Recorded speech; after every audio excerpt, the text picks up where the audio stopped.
Today we'll continue our study of dystopias with an excerpt from a story you may know, The Hunger Games.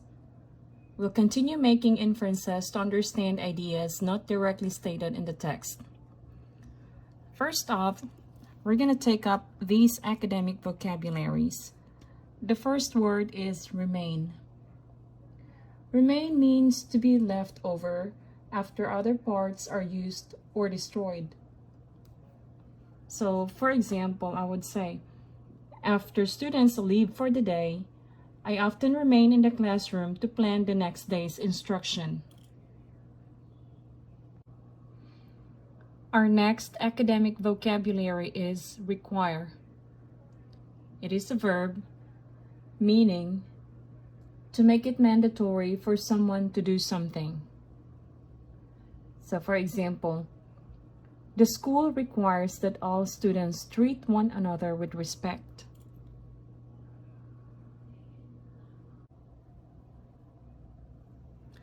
The Lottery was a short story about a dystopian world that did not appear so at first glance. In The Hunger Games, it's clear from the start that Suzanne Collins has created a society in which children are used to enforce an evil government's ideals. Follow along as I read the first page. From The Hunger Games by Suzanne Collins.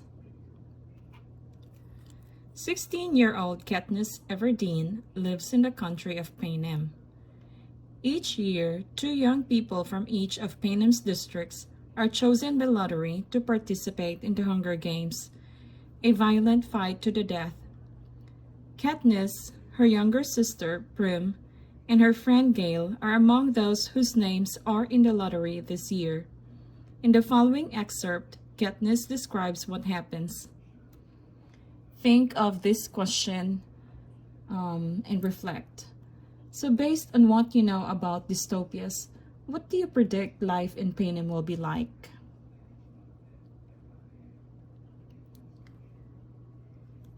Let's continue. Just as the town clock strikes 2, the mayor steps up to the podium and begins to read. It's the same story every year. He tells of the history of Panem, the country that rose up out of the ashes of a place that was once called North America. He lists the disasters, the droughts, the storms, the fires, the encroaching seas that swallowed up so much of the land, the brutal war for what little sustenance remained. The result was Panem, a shining capital ringed by 13 districts which brought peace and prosperity to its citizens. Then came the dark days, the uprising of the districts against the capital. 12 were defeated, the 13th obliterated. The Treaty of Treason gave us the new laws to guarantee peace, and as our yearly reminder that the dark days must never be repeated, it gave us the Hunger Games. The rules of the Hunger Games are simple. In punishment for the uprising, each of the 12 districts must provide 1 girl and 1 boy, called tributes, to participate. The 24 tributes will be imprisoned in a vast outdoor arena that could hold anything from a burning desert to a frozen wasteland. Over a period of several weeks, the competitors must fight to the death. The last tribute standing wins. Taking the kids from our districts, forcing them to kill one another while we watch, this is the capital's way of reminding us how totally we are at their mercy, how little chance we would stand of surviving another rebellion. Whatever words they use, the real message is clear. Look how we take your children and sacrifice them, and there's nothing you can do. If you lift a finger, we will destroy every last one of you, just as we did in District 13. In paragraph 4, the idiom lift a finger means do minimal effort. Moving on. To make it humiliating as well as torturous, the capital requires us to treat the Hunger Games a festivity, a sporting event pitting every district against the others. The last tribute alive receives a life of ease back home, and their district will be showered with prizes, largely consisting of food. All year, the capital will show the winning district gifts of grain and oil and even delicacies like sugar, while the rest of us battle starvation. Okay, here are words that we will need to get familiar with. We have pitting. It means competing against another person or team in a contest. Obliterated. It means destroyed or did away with. And mercy. It means kindness or compassion toward another person. In paragraph 5, Katniss uses the words humiliating and torturous to describe how it feels to have to treat the games as a festivity instead of a terrible event. So this tells me that she hates the games and hates the capital for making her participate in them.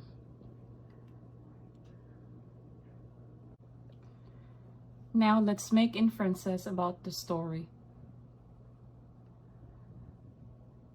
Based on Katniss's description of the rules of the Hunger Games, how does she feel about the event?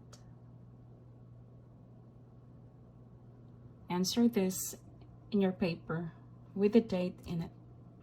So Katniss feels blank.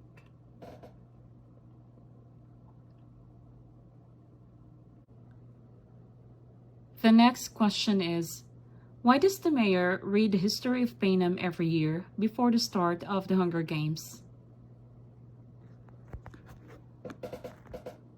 Copy this in your paper. He reads the history. Blank. Answer the blank or blanks. You may use text evidence and your own background knowledge to explain why the mayor reads the history of Panem every year before the start of the Hunger Games. And then the next question is, what are the Hunger Games? Put this as number 3. The Hunger Games are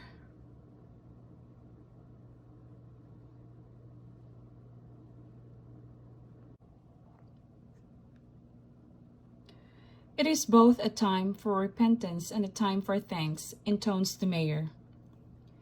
Then he reads the list of past District 12 victors.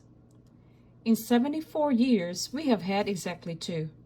Only one is still alive, Hamish Abernathy, a punchy middle-aged man who at this moment appears hollering something unintelligible, staggers onto the stage, and falls into the 3rd chair. The mayor looks distressed. Since all of this is being televised, right now, District 12 is the laughingstock of Panem, and he knows it. He quickly tries to pull the attention back to the reaping by introducing Effie Trinket. Bright and bubbly as ever, Effie Trinket trots to the podium and gives her signature. Happy Hunger Games, and may the odds be ever in your favor.